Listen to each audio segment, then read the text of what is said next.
I recently visited A Little Taste of Purple in Livingston, New Jersey, a winery where you not only learn how wine is made, but you actually get to make it yourself. I met with Joyce and her team, who took us on a fascinating winemaking journey. It all begins with a party. Early in September, customers come and choose the wine they want to make by tasting through about 25 different varieties. As of now, all the grapes for the red wine and the juice for the white wine come from California. The grapes and juice are delivered by refrigerated trucks, and then the winemaking process can begin. Let's go make some wine.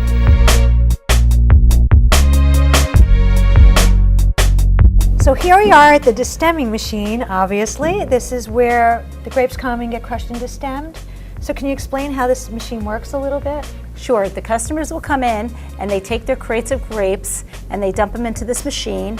The machine, there's a big screw here that will crush and destem the grapes. The stems will come out one end of the machine, and a tube comes out here into a vat where the juice and the skins of the grapes and everything, the seeds, will all go into a vat. Okay, and that vat, obviously we're going to take that vat and go press it. Do you destem all the grapes that come here? Only reds. We get our whites as juice, okay. So we only get our reds as grapes. So we crush and destem all our red grapes. Okay, and then what do you do with those stems?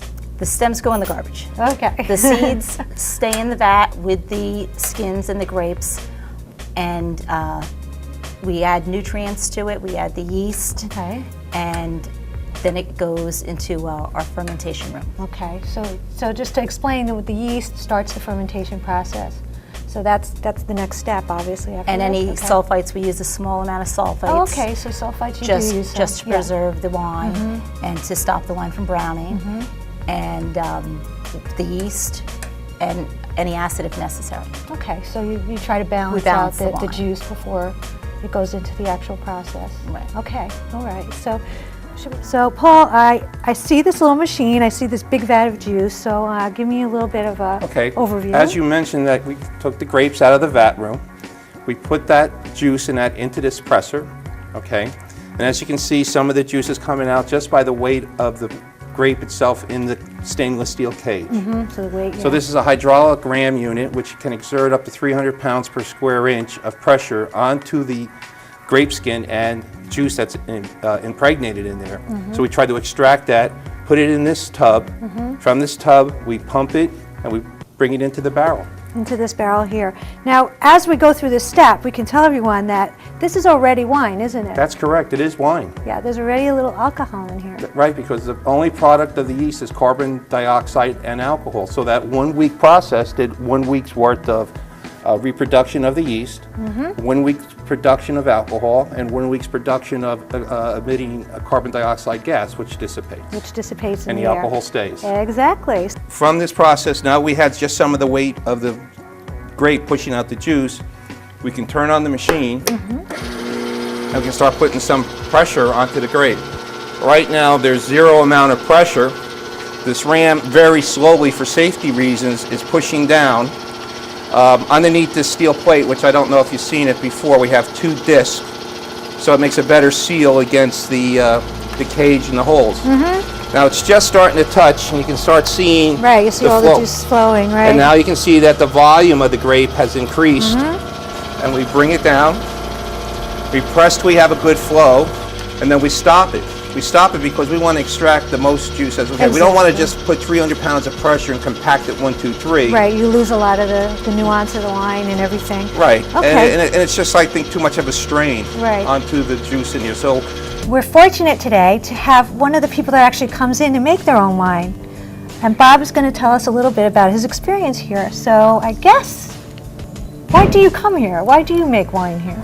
Well, I enjoy it. I've been doing this for about 5 years now. I have a group of friends that come with me. Yeah. And we just enjoy the whole process, from the wine tasting at the beginning to figure out what we want, because we do something different every year, to the bottling right at the end, and there you see what you've done. Right. And I usually get family and friends to join me to do that, because we just have a little party. and it's just a fun process. So it becomes fun. So rather than Yeah. just head down to the local store, you come in here and how long does it take you? Like how long is the whole Oh, thing the for whole you? process is about 9 months. You know, the initial party's in September, Right. and right down to the bottling, which is in July. So at that party, I'm curious. I mean, so you, like all these different wines are spread out and you just get to taste and Well, I know I like reds, so I concentrate on the reds. And what I do is there's a variety to taste from, and we do to taste the, you know, whether it tastes good or bad. And this year we're doing a blend because the blend actually gives us the best of the first taste and the best of the last taste, Right. and it makes a good drinking wine from start to finish. so people love you for all these gifts, I guess you give them. Absolutely. And what's been your favorite wine that you've made? I like the Cabernet. I just make it just a straight Cabernet. I like the way it tastes. And actually, I make it as a reserve, which is in the barrel for 2 years. Wow. very So good. it's not a September to July, it's Right. actually the following July. It comes out a lot smoother that way, and it's just, when you're doing it a few years, you just put one in a barrel and just leave it there, and it's just fun. Do you have a special label on your wine? Yes. Actually, my partner's daughter liked a particular character. She likes fairies. So we went online and found one in the mix of wine grapes. And I went to the artist and got permission from the artist to use that picture on my label. So we've been using that for 5 years now. Oh, that's fantastic. Yeah, so, it's a do really we get great any wine label. to try We get wine to try now? now, Okay. Excellent. but it's a really great label, really great wine, and I get a lot of compliments. I think it's terrific. I mean, who would think, again, in New Jersey, that you could do this? Right in the middle of all this. Well, great. Well, thank you so much. I look forward My- to trying your wine. My pleasure.